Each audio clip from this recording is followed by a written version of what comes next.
Hello and welcome back. I am the Watcher, and I'm really happy to see you here today. As you can tell, I got my room pretty set up now. You know, I'm gonna get that shield right there. I think I'm about done with the decorating. I hope this background's a little more conducive to my videos and not as distracting. Like it's easier to listen to me and focus on the meaning of the video. Today's video, by the way, is about Ironman. You know, Iron Man's probably the whole reason I started this channel. Is I love Iron Man, you know. And this comic, oh man, it's gold. It's exactly why I got into comics, you know. And I have to share it with you. Now this one, it's another True Believers edition, and they put the first half of the comic is the second appearance of Iron Man with Gigantus. Now, I've already covered that in the first Iron Man video I did, the first True Believers. It has the first and second appearance of Iron Man in it, as well as the first appearance of Ant-Man and the first appearance of Captain America. Actually, you know what's funny is that Ant-Man in particular is why I made this channel. Hank Pym had such an impact on me, I had to talk about it, and I had no one to talk to about it with. I mean, yeah, I have friends and family, but they didn't want to sit there and listen to me examine why Ant-Man was a little dipple-do. So I figured, you know, make YouTube videos. People who want to see that stuff will specifically search for it and find it. A rare thing on this channel, because I know I do a lot of oddballs, I couldn't think of any trigger warnings for this episode. There's not really any nasty language in there. There's no ragging on other races. And there's no ragging on other religions. Maybe I do too many Christian books on the channel. You know, with a lot of these, particular the Iron Man, there are unfortunate depictions of Asians in there. I know the hero that would become Doctor Strange has a lot of, let's say, Eastern influence on his character. This one, it's very ambiguous. It's like, I can't even tell you what race he is. Like, they could be like, oh yeah, he's Cuban. Oh, yeah, no, he's Filipino. Oh, you know what? Actually, he's Dutch. That's probably for the better, honestly. Like, again, I'm going to invite you to go back and watch the first Iron Man. Like, the depictions in there are just comically bad. I mean, like, comically bad. That's the thing with a lot of racist depictions of people. It's like, they're so removed from what the people actually look like. It's such an extreme, absurdist version of it. Like, when I was a kid, people loved making cartoons of George Bush. I actually have a stack of Mad magazines right there. He's in just about every issue. And people, they would hyper do, like, his ears, his sloping forehead, his squinty eyes. And sometimes he'd look like a chimp. Sometimes he would look nothing like the president anymore. And a lot of caricatures are like that. Like, they over-exaggerate the feature to the point it doesn't even look like him. That's kind of how I feel about racist depictions of people in cartoons. Speaking of which, next week I'm going to do The Spirit. I haven't read through it at all, but I am told there are some pretty racist depictions of black people in there. I think it came out in the 30s, maybe the 40s. I don't know, really old books. These, of course, are a later release where they took a few stories and put them in a collection. I have, I believe, the whole run of them.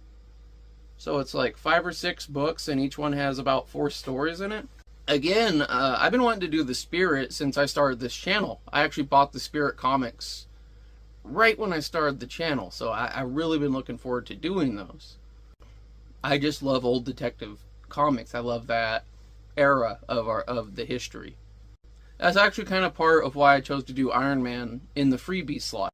I have in my cycle, it's usually like 3 series I'm working on, then I have a freebie slot where I'll just throw in something that I'm not necessarily trying to finish the series for brevity's sake. But since this whole channel started because of Iron Man, I thought it was only fitting to have it before the Spirit video. By the way, do you like the books up there? I thought it was kind of nice. It's like they're in focus the entire time I'm talking. I could just be like, yeah, Iron Man. I'm talking about Iron Man. Now I'm talking about the Spirit. Now I'm talking about the Iron Spirit. That actually sounds like a badass name for a Native American superhero. Iron Spirit. have to give them like some sort of really cool power that's not generic. You know, you'll see this today, is they'll put Native Americans in something and automatically they're magical. You know, they're magical, they can talk to animals, they can control the flow of water. It's a little, like, just make the guy really strong and durable. You want to fit in Native American lore, be like, oh, it's because his father imbued him with the spirit of the bear. And I know it seems silly to be like, we do the same thing with Asia. To this day, we do the same thing with Asia in that it's like this reverse kind of like racism type thing. It's like, oh, they're so magical and mystical. Why? Because they're foreign. It's hilarious. And then when you actually meet people, you find very quickly they're normal people like you and me. That's one thing I enjoy about the modern age a lot, is our ability, kind of like what we're doing right now, is to connect to people all around the world and share our ideas. And it's really nice to actually be able to see into other countries and how people live from the people who are there living it. You know, you don't have to trust the news or what you see on TV. You can actually go online right now, make friends with someone from just about any country, and learn what it's like where they live. It's beautiful. I always think that kind of knowledge is, you know, it leads to a little bit of hate and anger, but in the end it leads to more understanding. It leads to a bigger global sense of community. And anytime there has been a new source of information accessible to people, it has caused a major shift forward in our society. The Prometheus effect. But that kind of theology isn't why we're here today. We're here for some good old-fashioned Americana Comic-Conas. So, let's get to the beauty that is Iron Man's third appearance. Alright, here we go. So, the third appearance is on the cover, but you open it up, it's going to be Gigantus, like I said in the intro. Because they put a little more into it, it's very glossy print, so I'm going to try to keep the shine off it as much as possible, because, I mean, come on, look at Jack Kirby, bro. I love his pencil work. It's got, like, that mix of realism, but still, like, cartoony bubbliness that you just don't have that anymore. Things are very sharp now. So you got the cover.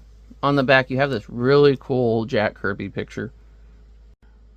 Jacob Kurtzborg, born August 28th, 1917, was known professionally as Jack Kirby and the King to the fans and true believers. From Captain America to the Inhumans, Kirby's dynamic action and out-of-this-world concepts helped build the foundations for the Marvel Universe. In celebration of 100 years of The King, Marvel presents some of his greatest works in these special issues. Which I really wish they'd do more like this. They just need to just reprint all the old comics. Oh, look, you have the old Beast before he turned blue. You know, X-Men fans, I'm curious, how do you feel about them handling the Beast turning blue in the X-Men's First Class movie? Was that an enhancing experience for you? God, I love this image so much. Oh, look at this. I didn't notice this before. The Human Torch is lighting his cigar. That's hilarious. Oh, there's Black Panther. I was like, he didn't do Black Panther. Why ain't he on here? Honestly, if it wasn't for Kirby, we wouldn't have had the MCU. And you would have never got to see Chris Evans' butt.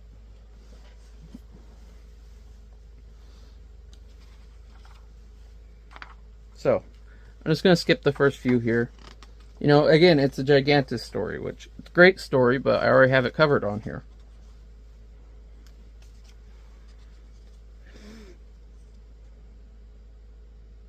Oh, him fighting the big kitties.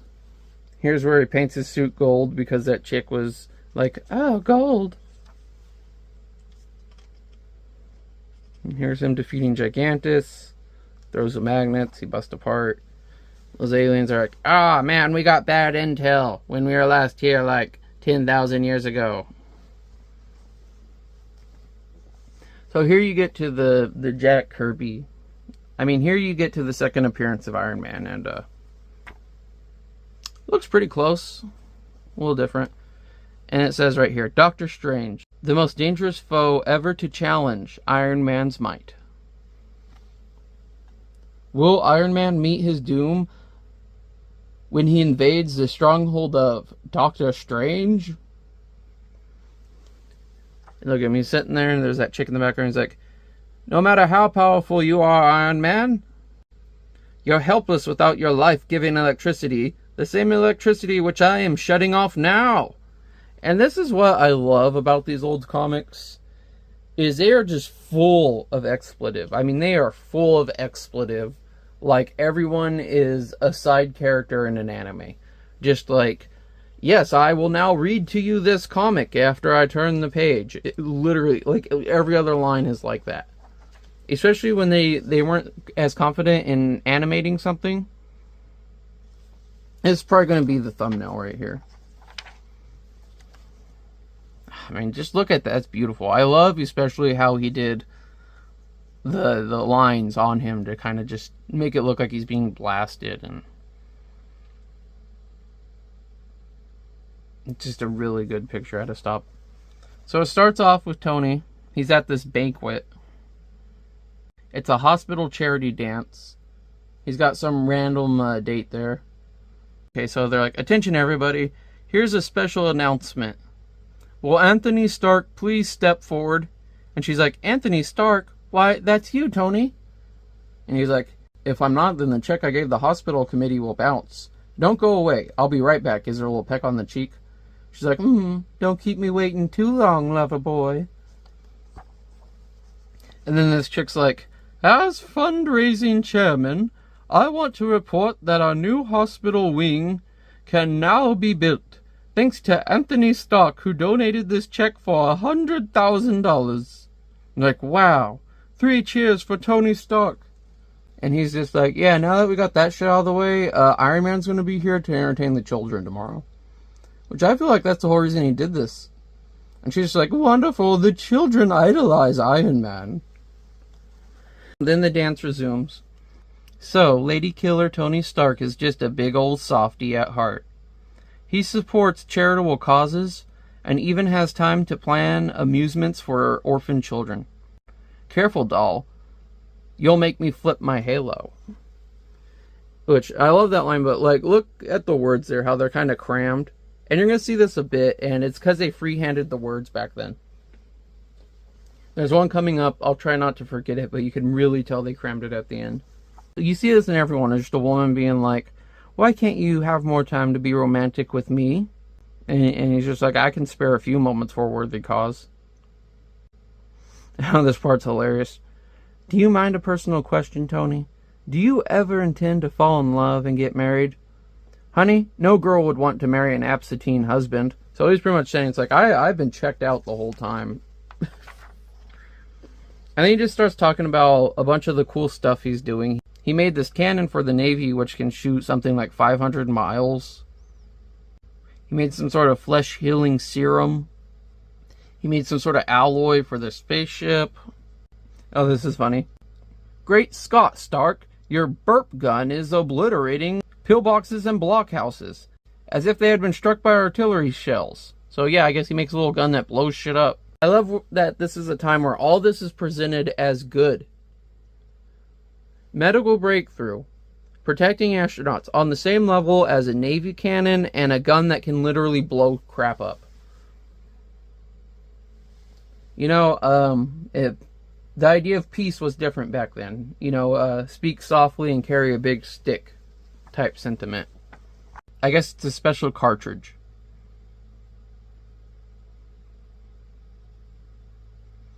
He says they are artillery shells reduced to the size of 50 caliber machine gun bullets.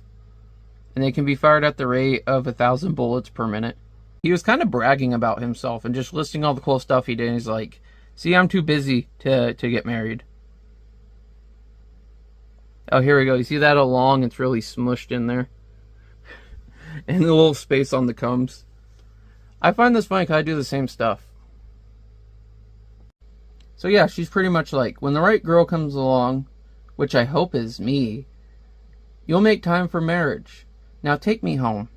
You know, I wonder if this is the same chick from the last one. Oh, we can go back and check now. I don't even have to look at the video.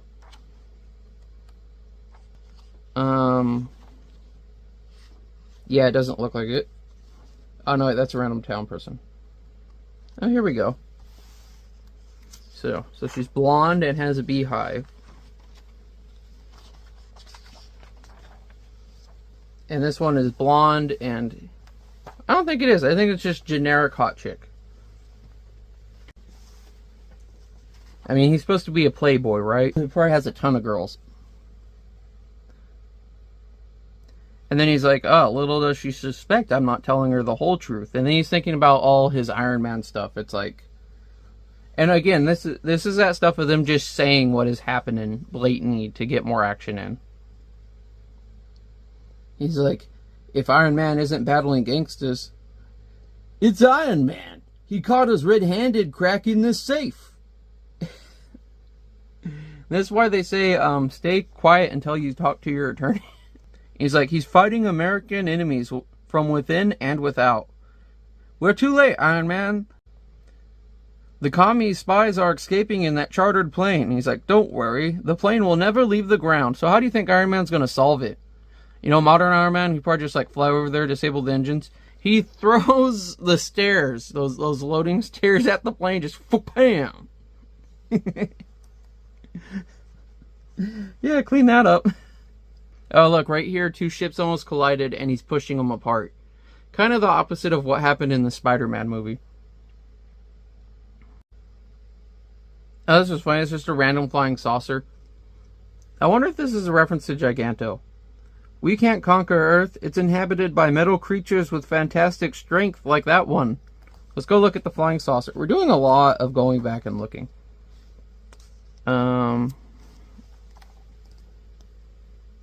Does not look the same, no. So it's not the same aliens. Oh, look, the old page numbers are still in the corner.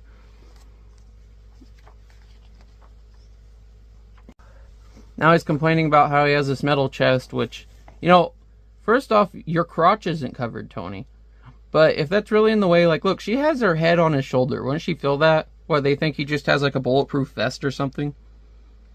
I kind of imagine that everyone knows he's Iron Man, but they just kind of let him pretend like they don't. Now he's complaining again about how he has to charge the plate.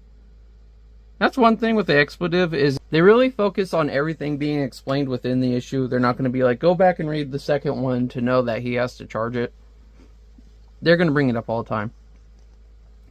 So Tony's here. He's doing that thing where he's like, who would have thought I could keep my armor in an attaché case? He just folds it up and unfolds it, and it doesn't have like wrinkles or anything in it. It becomes like taunt. I like to imagine it's one of those things where it's like soft, and then the electricity in his body makes it like taunt up. But that could just be me trying to add reason to it. So he uses air boosters to fly in this one, which is different. It's like a little air jet. It's like that thing that blows on your hands in the bathroom. And he uses magnets, and he just starts juggling people's cars. And could you imagine coming out of the hospital, you know, maybe you just had a baby, and you see this, and that's your car up there. And then he starts twirling them around. And this is one of those things where they're literally saying it, because I think if you just saw that, you might not understand. He's twirling them around. Oh, this is great. So for these kids, he has a live cannon and a wall, and they shoot this cannonball through the wall. I don't know where it goes after that. Just kind of crash through like a stereotypical. And now they fire one at him, and he just catches it somehow. He's like, boing.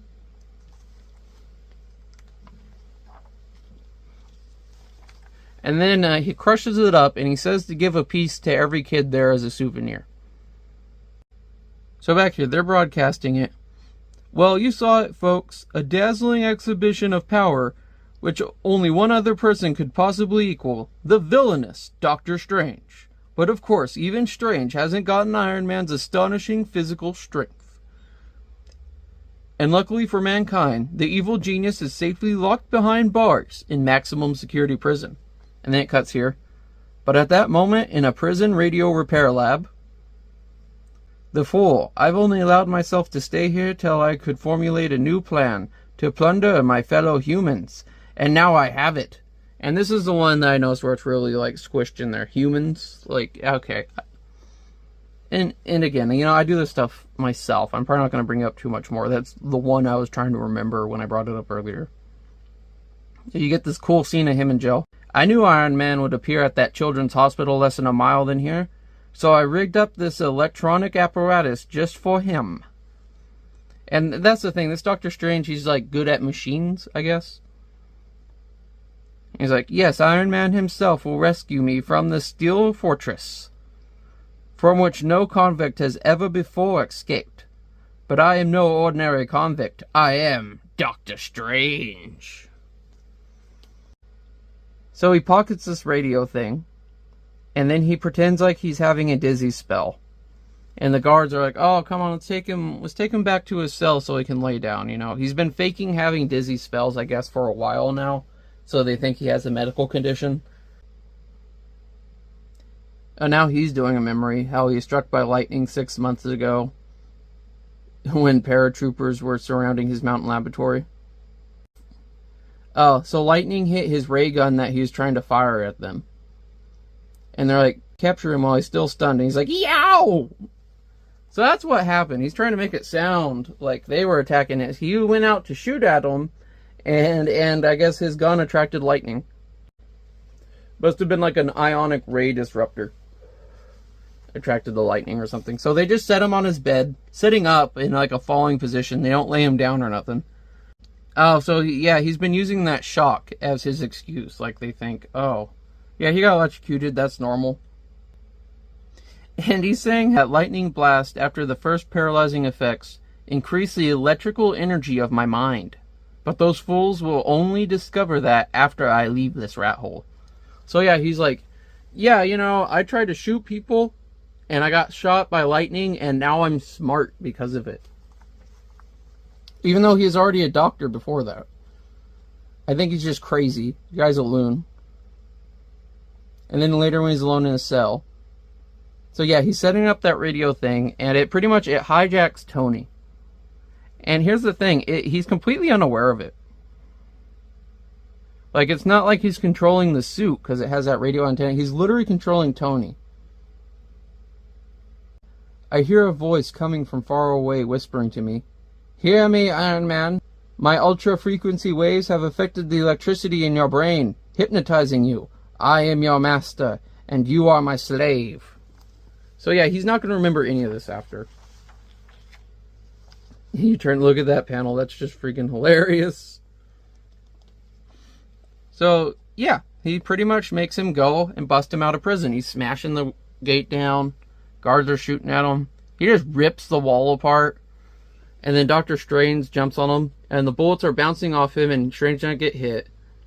And he pretty much flies him out of there.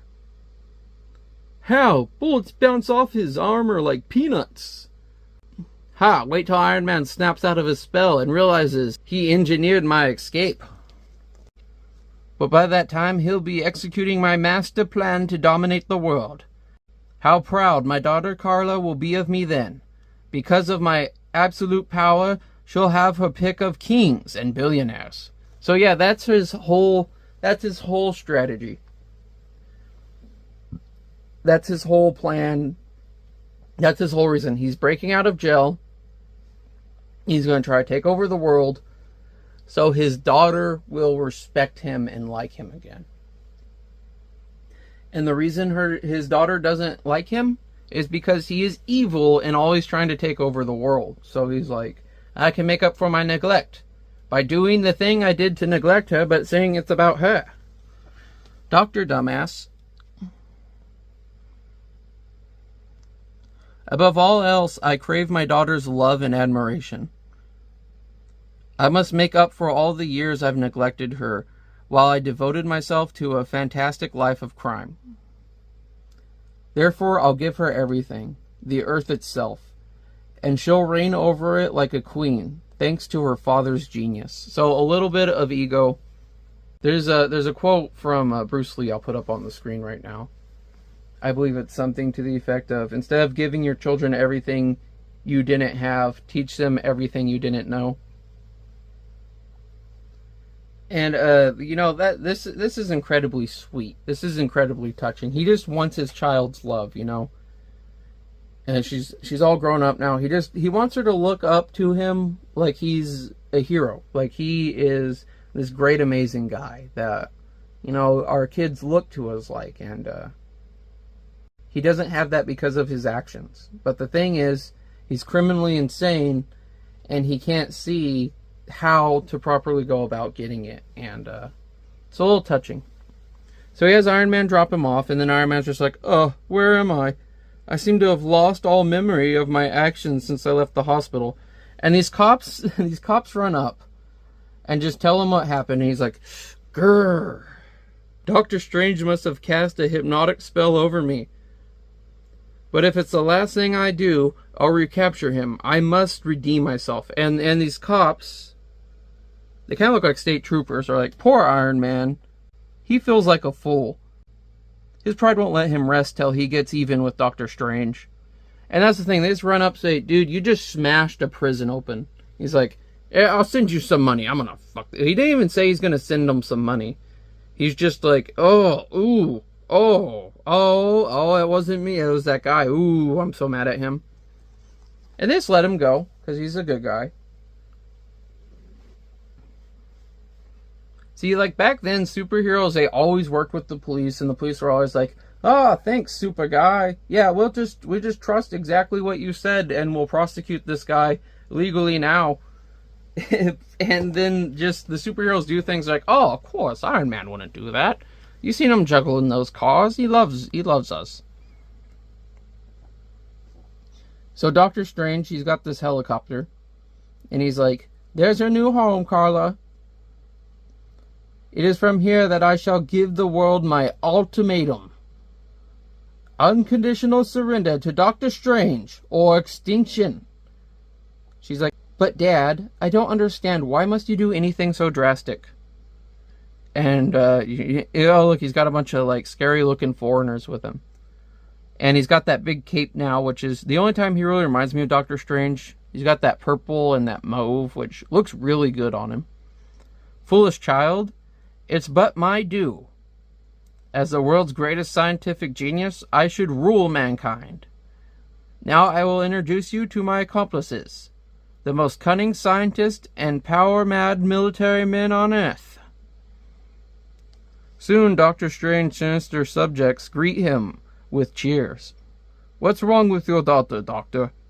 She avoids us like the plague." And he's like, "Oh, she's bitching about something." "Oh, she'll straighten out, but we have important things to do, gentlemen. For tonight we issue our challenge to the whole world." And that's the thing. Like, he wants his daughter's love and respect. Is just insulting her, not listening to her. Like, if you would just generally listen to her for a second, you know she don't want this. She just wants, like, just take her to the park. Ask her how her life has been, Go out to dinner with her. Go see a movie. Just spend normal freaking time with her.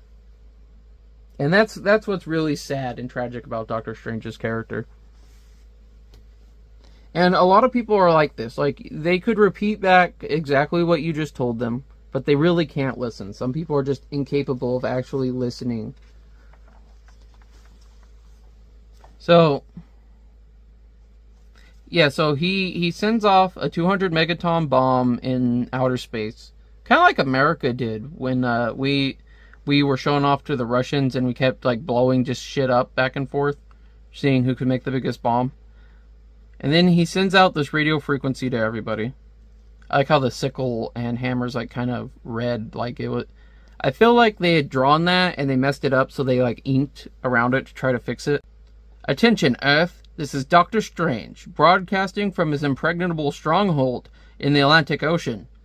To tell you, I need a rich man to impregnate my daughter." That's what he's doing.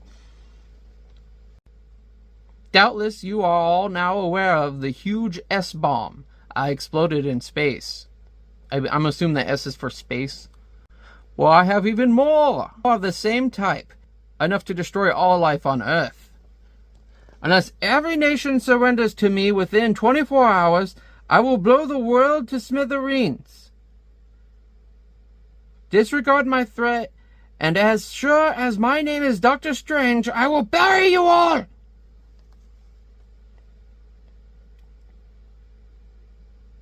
And then it's like later, after his broadcast, the fools have located our stronghold, and are dropping A-bombs on us.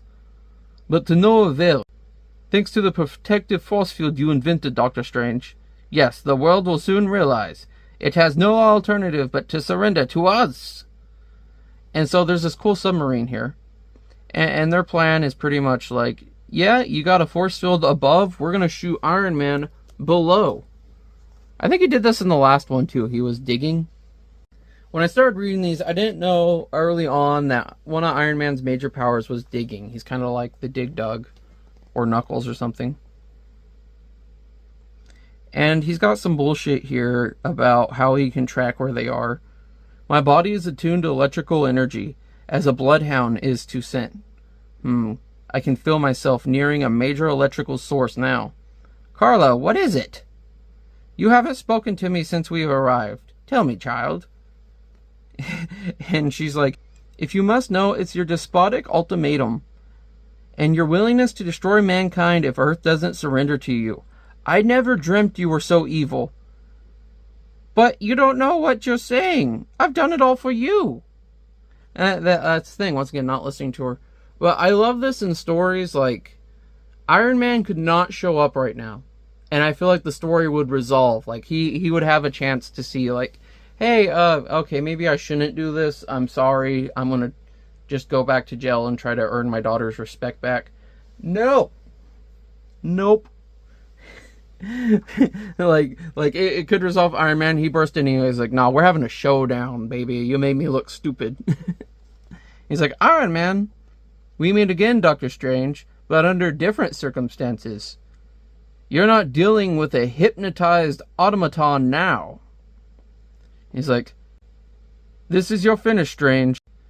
I'm going to short-circuit all your electrical equipment. You will be left powerless. He's like, but anything strong enough to destroy my devices will also destroy you. It will mean the end of you too, Iron Man. I love that. He's just like, yeah. He's like, we've all got to go sometime. And I guess this is as good a time as any. No, don't smash into those generators. He did it. He knocked out the main power source. Just whoosh. And then he gets knocked over by it. So, Iron Man, now you'll pay for your meddling. I don't know all your secrets, but I do know you can't exist without electrical energy. And now it's all draining out of you. And he's like, oh. So yeah, that's the thing. I guess the charge like drained his energy. And his daughter's like, nah, fuck this shit. And so he's sitting there. Yes, fool. Even one electrical spark could restore your strength. But you cannot get it. There's no more electricity on the island. So writhe in agony. Writhe. So his daughter gets down to her socks and like rubs them on the floor and shocks him. No, but it's just as ridiculous as that. That flashlight, it contains 2 dry cell batteries. So she throws the flashlight to him, and Doctor Strange is just sitting there like, Carla, have you gone mad? Everything I did was for you. I wanted to hand you the world on a silver platter, and you helped my enemy. He's really shocked. He's like, what are you doing? Are you crazy? I'm trying to blow up the world here. You sound insane. So he takes the batteries out and touches them together. And that recharges him. You know the square batteries, the kind that go in a smoke detector? So you can actually do something like this. When I was a kid, I found a pack of them and I connected them all together because I thought, oh, that's cool. They should be stored like that. Well, the next day, my dad starts cursing and all his batteries had blown up because I connected the positive and negative ports and it was just cycling between them. So, yeah, if you do that to 2 batteries, they will explode after a while. So, as soon as Iron Man gets his power back, gas, the flashlight's batteries revived him. Iron Man's getting to his feet. Now he'll take this island apart. And who have I to thank for it? My own ungrateful daughter. He's even doing the cape over the face. That's the thing about villains. They love to monologue, even if it's costing them time. Oh, look, Iron Man, he kind of has, like, hot pants on. Look at her. She's like, I'm sorry, Dad. I loved you once, but now there's just nothing left to love. Forgive me. And he's like, of course I forgive you, you little fool. You're still my daughter, aren't you? Maybe someday you'll understand and even help me. But I must go now. Iron Man is gaining strength every second. Farewell, Carla. So I'm glad they left with, like, some slightly nice, words to each other. Later, with the force field shattered, a military task force searches the island. Your father has vanished, Carla. He probably took precautions to escape if his incredible scheme failed. But how can I thank you enough for what you did? By finding my father someday, before he can do even more harm to mankind. Oh, Iron Man, why does he use his great gifts for genius to menace the world instead of helping it as you do? I don't know, Carla. Yet, ironically, he did do one good thing. He gave the world a lovely, courageous girl, which is perhaps the strangest achievement of the insidious Doctor Strange. So kind of a weird little thing to tell someone. Also kind of get the feeling that Tony's trying to bang Doctor Strange's daughter.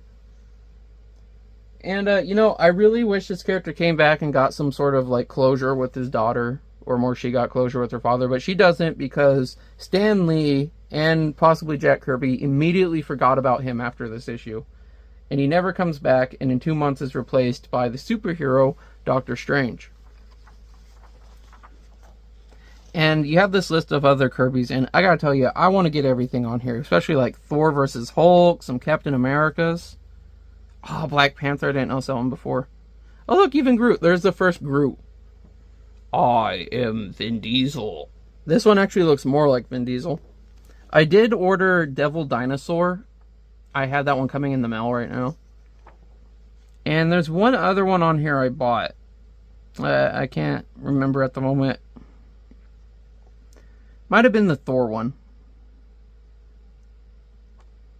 I don't know, but I'm definitely going to try to get more of these. And that has been the third appearance of Iron Man. I hope you really enjoyed this one.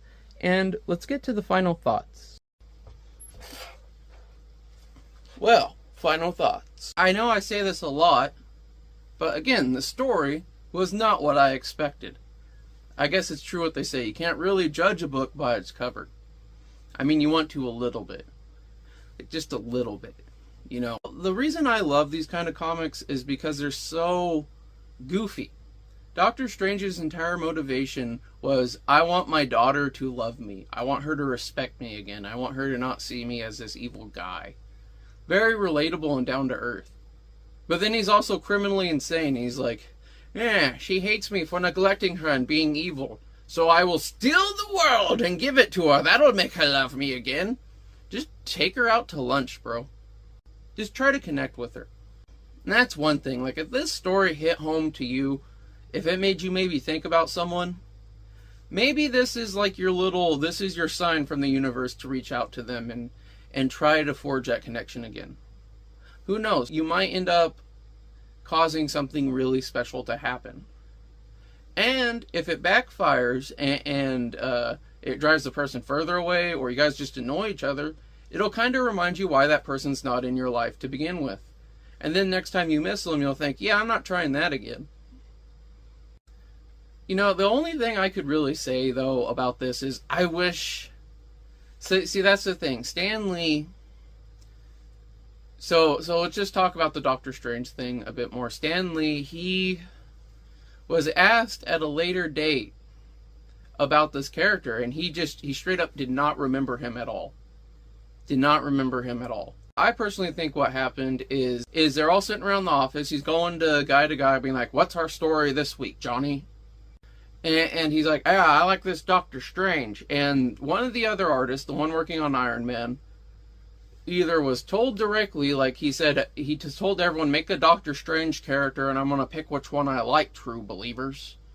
Or it was kind of the thing, like he's sitting there drawing, he hears over in the next room this guy's talking, blah, blah, blah, blah, blah, Doctor Strange, blah, blah, blah. He's like, I need a villain for, oh, Doctor Strange, that sounds cool. And then, you know, it goes to Stan Lee for approval, and he's like, Strange? Yeah, I remember that. He's just like, yeah, approved. You know, Stan Lee, sometimes he didn't do that much. Anyways, I think it's pretty sensible that there could be two characters named Doctor Strange. Especially Doctor Strange, it's kind of generic. I mean, didn't Vincent Price also play a Doctor Strange? It was like Dr. not Goldfinger. On the screen now. You know, Vincent Price, oh my god, one of my favorite actors of all time. That guy released a movie every single year from when he started acting in the 60s until he died. I think the only times he didn't release a movie was like a year after he died because stuff was still coming out. And then in 1972, and that's because in 73 he released 2 movies. So the one he was doing the year before just kind of dragged over. Every year he was in something though. Great freaking actor. Anyways, I see it very sensible that there could be 2 Doctor Stranges. Especially because they're pretty different. In fact, if we lived in a world where superheroes were real, I think we would see a lot of Doctor Stranges. You know, I myself was a clown at one point. Yabo the Clown. And if you Google Yabo the Clown, there's about 3 different ones that are going to come up. Neither of which are me. None of which I found out till after I started doing it. The point is, if you think you're being original, someone probably did think of it at some other point. But if Edison proved anything, it's that you don't have to be the first to think of something, you just have to be the first to brand it. Kind of like Dr. Pepper and Coca-Cola. Dr. Pepper's older than Coca-Cola, but everyone remembers Coca-Cola and associates that with America because they were whores and plastered their sign on everything. I don't think one necessarily rips off the other.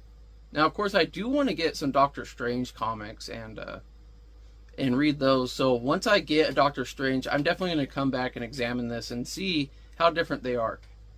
Honestly, the only thing between the 2 characters that all reminded me of each other was the big collared cape. And, you know, capes were, again, very common back then. It is funny, though, that you have a publisher who releases this, I believe, 2 months apart from each other. It was literally like boom and boom. Of course, it's kind of sad that the character is ultimately forgotten because we don't get to see him go back and build that relationship with his daughter. We don't get to see him, like, make his life right or make her life right or make up for what he was or even just continue to be a buffoon and do the same things. He would have been a great reoccurring villain. Even just like a comic relief one in like, I mean, like, come on, Iron Man 3 you could have, or Iron Man 2. I mean, I love Mickey Rourke. Alright, one of the best actors of all time. A Prayer for the Dying? Get out of here. I loved him in Iron Man 2. It kind of sucks how they mashed Whiplash and freaking Crimson Dynamo together in a way that didn't really represent either of them. Like, they could have fit in some more villains, is what I'm saying. They had plenty to work with that didn't. Of course, having a villain named Doctor Strange might have been a little confusing considering what they're planning with the MCU. Well, I know I say a lot on this channel, if I get popular or if the channel starts making money, I'm going to do this. If this channel gets popular, I, myself, will actually act in and hire other people to make a short movie about Doctor Strange, this Doctor Strange, in which he gets to reunite with his daughter. It'll probably be something simple, just them sitting in a diner, catching up after many years. Maybe after, like, say, the Battle of New York in the MCU movies. That would be kind of nice, wouldn't it? I don't know. I would like to see a nice, I'd like to see a family come back together. That's just me. You know, I like anytime I have a final thoughts like this, and it's really 100% about the story and what was in it. It's not like me having to struggle with some idea they put forward, or me having to deal with some moral dilemma, or some horrible thing they did in the comic. We've had a lot of children just die on this channel, and it's weird that they all come from the Christian comics. It's funny because this story was a bit shorter, what it just being part of a comic. But I feel like my intro and my outro is a little bit longer than normal. Maybe that's reflective of the story. It really got me thinking. It really left an impact on me. Short but sweet. I hope it's something that you as well enjoyed, and I hope you'll join me back here next week. Again, we will be stepping into Spirit Comics, and I will be doing the first printed appearance of the Spirit. And I promise not to do like an old-timey detective voice the entire time I'm reading it. Okay, so, sudden changes. Yeah, I was editing, realized I forgot the Captain Planet thing. Here's the thing, if I already did the character, I forget them a lot. Because I'm not thinking like, oh, could he now? So with this particular version of Iron Man, he might be able to beat Captain Planet. He's at least finally on par with being a Captain Planet type being. Now that being said, Doctor Strange, I believe if Doctor Strange had control over this Iron Man, if this Iron Man can stand toe-to-toe with Captain Planet, Doctor Strange probably could too. Could either of them defeat him? Now, that's a different question. Perhaps if they teamed up. The one hard thing with doing these is you have to completely remove plot armor, you know? You have to think just fairly squared up. They had a lot of those verses when I was a kid. This hero versus this hero. And what I found is normally it's like a glory piece. They both show up, they're like, oh, look how cool I am. But they can't outshine the other guy too much. And then they leave without there ever being anything settled. You know, I'm reminded of Daredevil versus Spider-Man, a DVD I saw as a child. I'll put it up on the screen right here. Anyways, it was always in my local video store, and I wanted to see it. And I could never get it for whatever reason. Usually I'd have the money and I'd get something else because there was so much stuff to choose from, and it's like I wanted it, but I wanted this other thing more. Anyways, kids would say some bull crap about it. There was this one kid, and looking back now, this kid, he just lied for attention. You know, he made up stuff. He would just, oh, are you talking about Jurassic Park? Did you hear that kid died? Did you hear that guy ate too much and his butt exploded? Did you hear he was that kid. It's like, oh, he had to go to the hospital and get his stomach pumped, like that kind of stuff. And he's like, yeah, I've seen it. Spider-Man wins. He beats Daredevil. He impels him on a flagpole. And I was like, oh, that's brutal. I doubt that because they really weren't showing any gore or anything like that when I was a kid, especially in that type of media. Well, actually, right before I started this channel, I finally got the DVD. Actually, that getting that DVD is part of why I started this channel. I might branch off into certain other media reviews at a certain point. So anyways, I finally got Daredevil versus Spider-Man, and it's not Daredevil versus Spider-Man. It's not even its own unique story. It is hand-picked episodes from the Spider-Man cartoon that involve Daredevil. And honestly, he's only in like the first few episodes. Like the storyline continues, but Daredevil's removed from it at a certain point. I believe it ends with a really good story about Tombstone and him trying to get revenge on his friend. And you also find out that Tombstone is in fact African American. But yeah, so that kid, he just made crap up. He was totally wrong, and it had nothing to do with them versus each other. It was literally just like, hey, look at this other superhero we think is cool. That's kind of how I do the scaling for this. So it's like, yeah, I don't really think, plot armor aside, he could beat Captain Planet, but I don't think he would necessarily get his ass completely kicked by Captain Planet. And that's pretty much all I have to say about this section of the power scaling for this video. You know, I'm just going to go out on a limb and say that I have a feeling the Spirit will not be able to beat Captain Planet by the end of our next episode. In fact, I'm just going to go out on a limb right now, and I'm going to say, by the end of the Spirit comics, and from the beginning, I don't think he's ever going to be able to beat Captain Planet. But that'll be interesting to find out, won't it? Well, until next time, stay safe, and remember, sometimes just listening is the best thing we can do for our children.